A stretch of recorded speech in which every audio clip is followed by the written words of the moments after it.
Welcome to another episode of Pooches at Play. Vindy, Darcy and I are super excited that you can join us. There's going to be plenty of dog training tips, health advice, grooming tips, pet care and so much more. So sit back, relax and enjoy the show. There are a number of attributes a guide dog must possess to do and love their job, which is why Guide Dogs has their very own breeding program. I'm here at the Guide Dogs Victorian campus to learn more about the program and hopefully meet a few future guide dogs here today as well. Russ, tell us about the world-class Guide Dogs breeding program you have out here. Well, we've been breeding dogs here for the past 65 years. Wow. Every year we produce 140 gorgeous little pups just like this. And you've got a puppy raising program where once these guys are finished up here, about 8 weeks, they then go into homes. Tell us how that all works. We're so grateful for the wonderful volunteers that take these little guys just at this age, when they're 8 weeks of age. They have them in their house for about a year. Yes. And while they've got them, they have the support of our puppy development team that come out and give them that support and help them be the best dog trainers you'll find. But it's really important, isn't it, that you breed certain traits into these puppies and also you try and get rid of some as well. What are those traits? Basically, any dog that goes into the breeding program, we make sure that it doesn't have hip dysplasia, Yes. doesn't have signs of elbow dysplasia, and its skin's great. We also do an assessment to show that they've actually got this temperament that actually shows that they've got a confidence and a willingness to learn all of the skills that we need them to have. Yeah, really important. And people, if they you know, a lot of people think, oh, puppy raising, I don't want to give these guys up. I can see why. But if they can't take them into their home for 12 months, there are other ways that they can support it as well, isn't there? That's right. So in addition to those puppy raisers, we also have temporary carers. So they'll take on the pups when someone goes on holidays, maybe for a weekend or even for a couple of weeks. Even we have temp carers that will take on a guide dog while their owner might be on holiday. Now, not all of them, though, go on to become guide dogs. What are some of the other jobs that they do? Yeah, so in addition to being Guide Dogs Australia places dogs throughout Australia as therapy dogs, Yes. as well as facility dogs. We have court dogs and we have assistance dogs helping people with autism. Oh, so plenty of roles. How is the Pet Stock Foundation supporting the program? We've been lucky to have the support of Pet Stock for over 10 years. They help us raise these beautiful puppies across Australia. Oh, and you guys are doing a good job. Thanks, Russ. If you'd like to learn more about the Pet Stock Foundation and the people and pets that they support, visit their website. And to learn more about guide dogs and how you could become a puppy raiser or even a part-time carer, visit their website. All right, should we go play? There are a few myths and misconceptions that people have when it comes to our dogs and cats. So, Keish, let's start with cats and scruffing them by the neck. Well, we definitely don't want to scruff an adult cat by the neck, Lara, because it can cause fear and helplessness and escalate any pre-existing signs of aggression. It's a common misconception that cats will relax when they're held by the scruff, and that's because when they're kittens, that's obviously how their mothers carry them around. But that urge to relax, that instinct to relax when they're held by the scruff disappears by adolescence. So it can be really, really stressful for an adult cat. Okay, and it's the same with dogs as well, because it's only the first few weeks that a mother dog does that, and then after that, it can really put a lot of pressure on their neck and hurt them. So we don't want to be scruffing our dogs or cats at all, do we? No. What about, you said something earlier, shh, when you say that to your cat? Well, to us, a shh sound can be quite relaxing, but to a cat, it sounds a little bit too much like hissing. So when you're trying to calm down a cat, I would recommend against using the shush sound because it can make them significantly more stressed. Right, then there's toilet training. A lot of people think their cat or their dog's being stubborn when they don't go in their kitty litter or a certain area. Well, cats have an extremely highly developed sense for smell. They can detect scents in the air so much more strongly than us. So when the litter isn't ideal for them, they can really react quite badly. And that can mean, you know, trays that aren't kept clean enough, but it can also mean things like scented litter trays or scented kitty litters types. And also if you use things like really strong smelling cleaners or strong smelling perfumes around the litter tray, that can also put them off. And cats, they can have a preference over the type of clay they like, clumping, non-clumping whatsoever. Dogs too can have a preference about where they like to go, just whether they want to go on grass or whether they're not comfortable about that. So we need to keep that in mind and always go back to basics and lots of positive reinforcement training. Let's talk fur balls. Well, it's a common misconception that cats are by nature just really vomity and that it's normal for them to vomit regularly. Yeah. In actual fact, it isn't really normal for them to be vomiting too frequently. So say if your cat is vomiting more than once a month or once every few weeks, or if it's accompanied by other signs like going off their food or being lethargic or developing diarrhea or losing weight or anything that's not normal, Yes. then you need to seek veterinary attention. Finally, scooting across the floor. This is not normal. No, it's not normal, but again, it's a misconception that it's always associated with worms. Cats and dogs can get worms without having any signs whatsoever. So if they're scooting, it might not necessarily be because of worms. It could be, but it could also be things like anal gland issues, or if they've got skin irritation around their anus. Sometimes that can be due to something like skin allergies. So if your dog or cat is scooting along the ground, then it's really important to seek veterinary advice to rule out some of those other causes. It is, and also to keep parasite protection up to date so that you know you can rule out worms. And on that, cats can sometimes be a little bit sensitive to the parasite control going on the backs of their necks. Not because it's painful, but just because it actually is quite cold and obviously it's just a weird sensation. Yeah. So just make sure that you do it slowly and gently and use lots of positive reinforcement. And don't bring the pack out when they're watching because they're very clever like that, aren't they? They sure are. Thanks, Quiche. We've busted some of those myths. Look for NextGuard Spectra for dogs and NextGuard Spectra Spot On for cats at your local pet specialty store, including Petstock or online.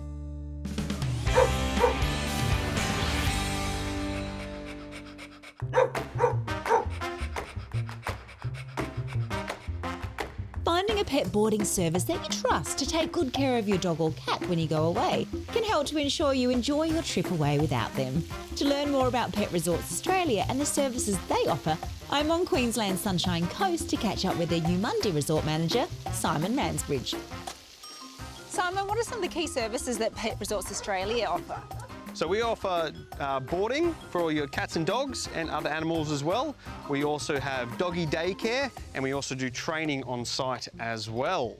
Some pet parents might be a little bit worried about their pet staying in a boarding kennel. What would be some of your key tips? So it's okay to be nervous. It is something new for a lot of people. So the biggest thing I would say is call us here at the Pet Resort, have a chat to us. Every dog is different. Some need extra attention, medication. There might be a really nervous dog, or the other side, they might be really friendly or they might not be social. So the more we know about them and the more they also know us as well, that makes it for a much smoother stay. So we have the doggy daycare for that, which is the best thing you can do, especially for a first-time dog or dogs that are staying for a little bit longer trips. You also offer training services. Tell me a little bit about that. So we do from the very basic obedience, heel, sit, stay, all of that, up to the dog modification, using the agility course. They might never ever seen anything like this before, so that's really fun, getting them doing all this kind of stuff as well. So we do the whole range. That's not just on site as well. We also do come out to houses and everything like that. So we cover the full range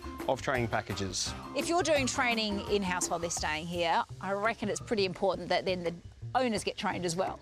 Very, very important to train the owners. We can get the dogs doing what you're after in here, whether it's the basics to the more advanced, but it's about getting the owners to then carry on that training and doing it the same way, and that's how you get that really good improvement of your dogs. I've seen there's some fun things for the dogs to do here, as well as some pretty cool rooms. Tell me about those. Oh, definitely, definitely. So the fun things we've got are the splash park. Yes. We've got the agility course, which we're standing here, which is Barclay Park, and then we've got a couple of different room options as well. So we have what we call our guest option, our resort room, and then we go to our destination suites, which are fantastic. Ooh la la. And the ultimate ooh la la is our royal suites. So wait till we see those ones. That's where it's at. And what are some of your other tips if someone's wanting to use your service? Give us a call so we can talk about your animal. Make sure you book ahead, especially when it comes to holidays, school holidays, public holidays, Christmas. Come check us out. So you're welcome to come do a tour and do doggy daycare to help get them settled. Thanks, Simon. It looks like the dogs have as much fun here as probably what their parents are while they're away. Oh, I reckon they have more fun. I'm thinking now I'm going to go ahead and check out Yosemite. I'm due for a holiday. Well, I think I'm going to go for a ski in Japan at Mount Fuji. Let's go. Let's go. Ah, the serenity. Ooh, it's a bit chilly here in the mountains, though.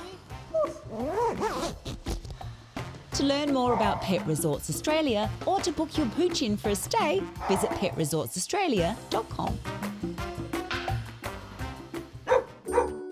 As a Petstock Rewards member, if you purchase any participating brand of flea, tick and worming treatment, including NextGuard Spectra, They'll give you 15% brand cashback to use the next time you shop for the same brand, even if it's on promotion. T's and C's apply. Visit the website for details. When it comes to the dental health of our pets, many dogs and cats are already showing signs of dental disease by the age of 2, some even earlier. Unfortunately, many pet parents are still underestimating the impact this has on their pet's health, not to mention the pain it causes. Poor dental hygiene doesn't just affect the mouth though, it also contributes to disease in the rest of the body, such as in the heart, liver, kidney and airways, in both pets and people. That's why regular health exams and professional cleaning by veterinarians are so important, alongside effective at-home solutions. And just like with us, daily brushing is essential. You can then chat to your vet about appropriate additional aids for your pet, such as dental chews and foods and oral health products, like the Tropiclean Fresh Breath range. For example, the Dental Health Solution is a water additive that promotes fresh breath and helps defend against plaque and tartar. It's formulated with a blend of naturally derived ingredients. You simply pour half a capful into every fresh bowl of water. It's odourless and it's safe to use.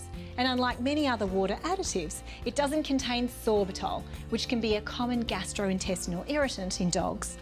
It's the only water additive approved by the US Veterinary Oral Council, and it carries the National Animal Supplement Council Quality Seal. Regular use of products carrying this seal are proven to reduce plaque by at least 20%. The Tropiclean Dental Health Solution includes an original formula, plus one for digestive support, hip and joint, skin health and puppies, and of course our feline friends. Look for the Tropiclean Dental Health Solutions at your local pet stock store or website.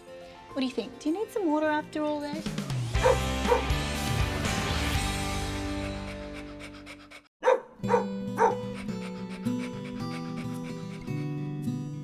Back in 2018, I visited the Smart Pups headquarters to meet Akira and her mother Vali, and their beautiful assistance dog Jagger, who was gifted to Akira by Big Dog Pet Foods.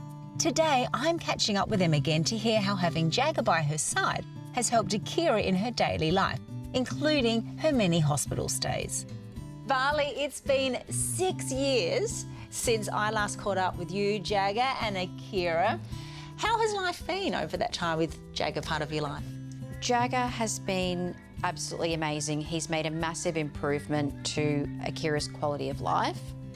It's been a very difficult journey for Akira with constant surgeries and medical emergencies. He's been by her side throughout the whole experience, mostly. Mostly, yeah, because it hasn't, in the last couple of years, it hasn't always been the case that he could be by her side. Yeah, that's right. A few years ago, Akira had a very painful surgery when she couldn't walk anymore. Right. When she was in hospital, she suffered with acute pain, and Jagger wasn't allowed in the hospital at that time because of COVID restrictions. Yeah, right, yeah. It was absolutely heartbreaking. Obviously, Akira can't talk, but they have their own special language and their own special relationship, and there's this unspoken bond and comfort that he provides Akira. So it's really important that she has him when she's, you know, at her most vulnerable. Yes. And, you know, when she's suffering. Yes, and because of what you've been through in recent years, you started your own charity, Sacred Justice. Tell me about that. Yes, from our experience with Jagger, I created Sacred Justice to advocate for children with disability to be protected from physical and sexual abuse, and to help these children recover from medical trauma. A lot of these kids with complex disability are at the hospital for their entire lives. So they really need trauma-informed care, but they also need access to service dogs. And Akira was fortunate enough to be donated Jagger by Big Dog Pet Foods, but not a lot of children have their own service dog. So we really want to make sure that as many children as possible who struggle and suffer have a dog of their own. Yeah, so important to have them by their side, isn't it? Absolutely. Oh, nice. And the iPad too is very handy. Yeah.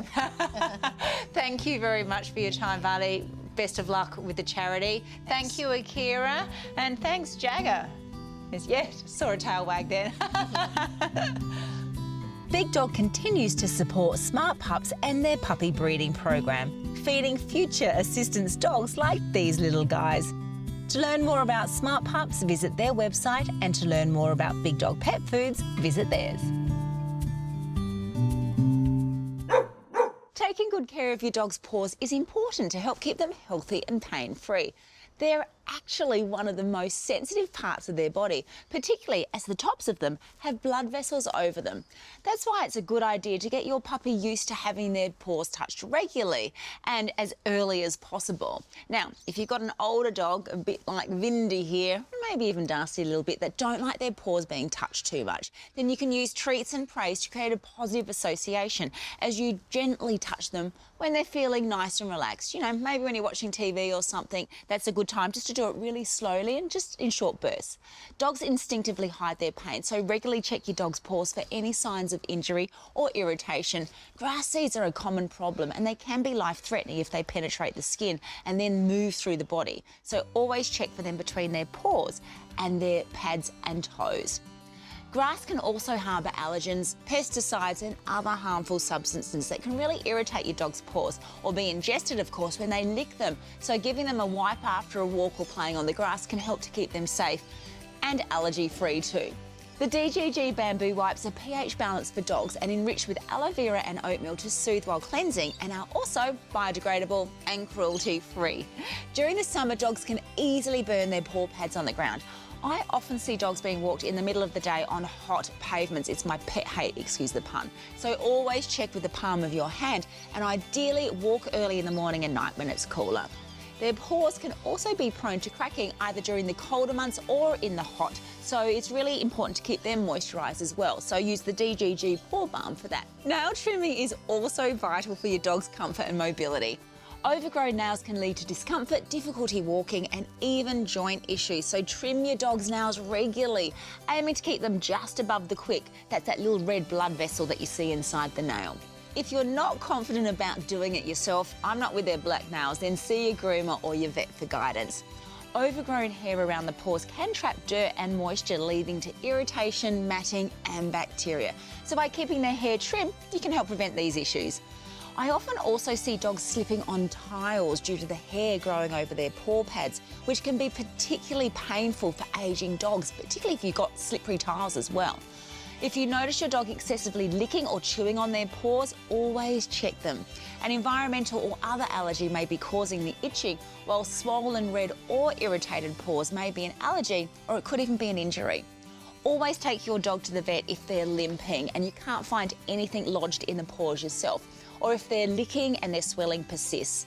The DGG Grooming range can help with your dog's paw care, so look for them in your local pet specialty store, including Petstock or online.